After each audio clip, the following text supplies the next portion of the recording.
మంత్రి జూపల్లి కృష్ణారావు స్పందించారు.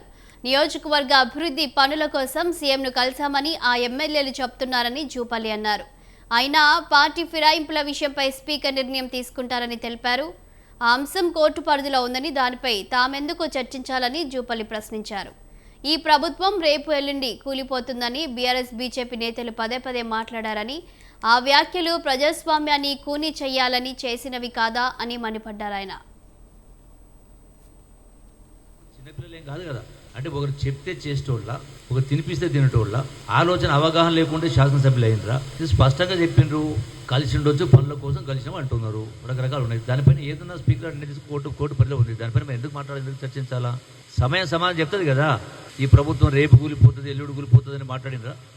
అంటే ఏ లెక్క ప్రకారం మాట్లాడినరు? అంటే ప్రజాస్వామ్యాన్ని కూలి చేయాలనే ప్రయత్నం చేసే కార్యక్రమం చేయడం లేదా?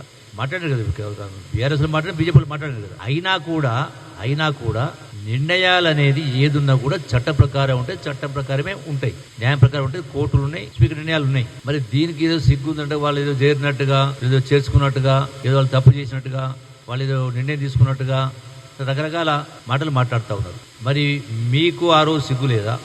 88 స్థానాలు గెలిచిన తర్వాత మరి ఆనాడు మీరు ఎందుకు ఇటువంటి తప్పుడు పనులు చేసిండ్రు? అయినా మేము చేయలే కదా.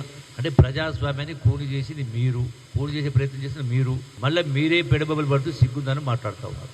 ఇలా అక్షయ పాత్ర లాంటి రాష్ట్రాన్ని చేతికి అప్పగిస్తే వేల కోట్ల రూపాయలు దోసుకునే కార్యక్రమం జరిగి, దోసిపెట్టే కార్యక్రమం జరిగి, మళ్ళా సిగ్గుందా అని మాట్లాడితే అది కేటీఆర్ స్థాయికి తగిన మాటలు కాదు.